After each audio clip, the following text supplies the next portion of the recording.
Welcome to r/Reddit Revenge. This is a story of someone getting back at someone with revenge after being wronged. And today we have 4 great stories, so subscribe, hit the like button, and let's begin. The first story.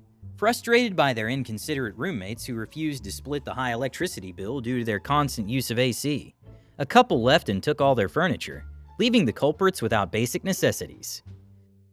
The second story.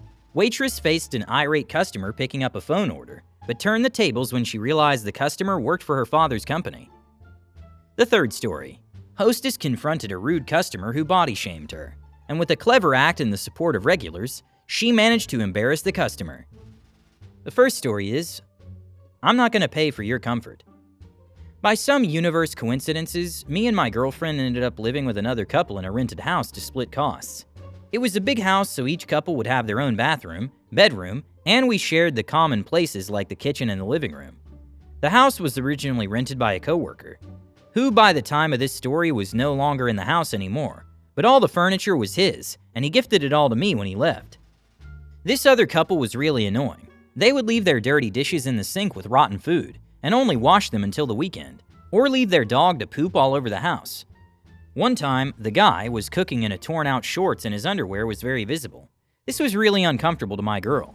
Anytime I talked to them about all the issues that bothered us, they used to change their habits for a few days, and then it was all the same. But the house was rented and they arrived first, so I wasn't able to kick them out. And if I tried, I was afraid of the guy since he's a bad-tempered a-hole. The last straw was this summer. It was really hot, and this bee liked the AC at full blast day and night, even when they weren't home. And if I turned it off, they would get mad and immediately turn it on, after telling me how they could not sleep without AC at the max. Okay, I did my best to wear a hoodie and sleep with my winter clothes in the middle of the effing summer inside the house, just so they would be comfortable, and for the sake of saving a few bucks in rent money. And of course, the inevitable happened. The electric bill came, and it was 4 times higher than usual, and it was a lot. So I talked to them about how their use of the electricity was out of control, and why we should split the bill 25-75 since me and my girl are almost never home. It turned into a huge fight, and his only argument was that we all use the electricity, so we should all pay the same. He wouldn't listen to my arguments, and there was nothing I could do. I ended up paying the same amount. After this bee and his girlfriend made me pay for their comfort, they started doing a lot of passive-aggressive stuff, like throwing out my unspoiled food, while they would leave their rotten food on my fridge, or using their TV at the highest volume while I tried to sleep. I get up really early to exercise before work, so I go to sleep really early, and a lot of things like that in a very childish manner, in addition of still leaving on every kind of electrical device in the house while they were out. Then I knew I had to get out of that house. There was no money saving anymore due to the high cost of the bills, so me and my girlfriend started to look for a place for only the 2 of us, and our 2 rescued dogs. We found an affordable and comfortable house with plenty of room for our dogs, so we pulled the trigger. We talked to the owner of the previous house about us leaving, and he had no problem at all, so it was all set. We waited until the other couple were out of town for the weekend, and took every last thing we owned out of that house and moved out. I left them without any furniture. I mean, no stove, no microwave, not even a table to eat in. I left my keys at the entrance of their bedroom door, and a note that said, "We couldn't bear your attitudes anymore, so we left with our belongings. Have a nice life wasting your own money. OP." The owner of the house, which became a very good friend of mine later, told me that they told him I took out all their belongings. He knew that they were mine and told them. I wish I was there to look at their faces. Have fun eating fast food on the floor, a-holes. While I agree with every word you say, including removing all the furniture when it wasn't there, if I lived with someone who switched off the air conditioning in the middle of the summer, I wouldn't like it. People's descriptions of running the air conditioner on high and full blast are very subjective, and while one of your neighbors might easily wear socks and a sweater to stay comfortable, turning off the air conditioner when you're not home is absurd, unless you're going away for days on end, and even then, I would advise you to avoid living with someone who has strong beliefs about air conditioning. However, I understand your point of view. This story is interesting. I can't imagine when they came back and found everything missing, and then their attempts to impress the landlord with tears and a story about how you took all their stuff. But they already know it was a lie. Wow. The next story is, I experienced something awesome very early on in my customer service career, and am so sad, because I'm pretty sure that I have a better chance of winning the lottery than of having anything like this happen again. It honestly felt like something out of a movie. Shortly after graduating from high school, I got a job working as a waitress at a local restaurant. It was a pretty popular place, but really boomed during the holiday season. A few days before Christmas, a woman came in wanting to pay for and pick up a phone order. Now, to be clear, there were 7 pages of takeout orders. Each page had about 10 to 13 orders.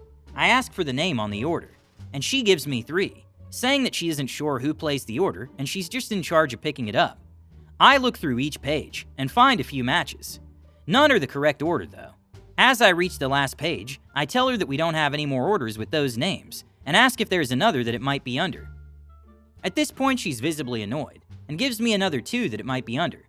I scroll back to the first page and start searching again. I find another match, but again, it's the wrong order. Now she's actually angry. The conversation goes something like this. Me: I'm so sorry. We don't have any more matches for those names. Her: well, it's gotta be one of them. I don't know why this is so hard for you. Me: maybe it would be easier to search for the order itself. What exactly are you picking up? Her: how am I supposed to know that? I didn't place the order. It's your job to check me out and just get it to me. Why is this so hard for you? Me: well, unless there's another name to search for, I'm not sure what else I can do for you. There were about 75 orders placed for this weekend, and I don't have any other way to know which is yours. Her: are you effing kidding me? It shouldn't be this complicated. Are you stupid or something? You're working a register. It cannot be that hard. Me: okay, how about I read the names of each order and you let me know when something sounds familiar. We can go through each order that way. Her: effing fine. If that's what you have to do your job, then just waste my GD time, I guess. Then she muttered something under her breath that I didn't quite catch. She definitely used the R word, though. I get about halfway through the first page. Me: Company X? Her: yes, that's it. I smile wide, a genuine and true smile ear to ear. Me: oh, do you work at Company X? Her: not that it's any of your business, but yes. Now hurry up. This has taken way longer than it should have. Is it even ready yet? Me: do you know the owner, Mr. X? Her: yes, he's the one who organized the party. Why? Me: that was my dad. Smiling even wider than I thought possible. I'll have to tell him about this. What a small world. Her: the color visibly draining from her face. You're... Me: yup, my dad. Who would have known? I'm actually going on my 30 when I'm done here. I'll have to give him a call. I'm sure he'll love to hear all about this. Before she had a chance to respond, I turned around to grab her food. I spent the rest of that transaction just positively glowing, basking in her silent panic, before saying goodbye, have a wonderful day, I'll be sure to tell my dad that you said hi. It was beautiful. I told my dad about it and he was absolutely livid, mostly about the fact that she would dare to speak to someone in that way, while actively representing the company. He didn't fire her, but she was given a severe warning and was put on to probation. She didn't last long though. Less than 2 weeks later, she lost the company a pretty big client by responding very rudely via email. Honestly, I may be biased, but I think that the company is better off without her. Edit: it honestly took every single bit of self-control that I had to continue to serve her politely.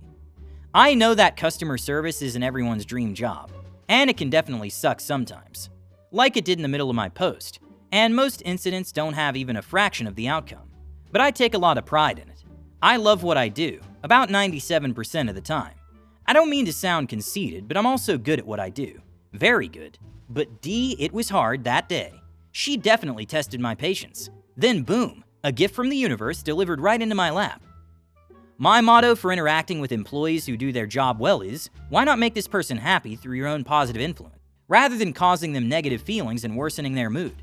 So I always come to work with joy, smile, show understanding when something doesn't work out the first time, and wish them a good day when I leave. I don't understand why some people choose a different approach. It's really stupid.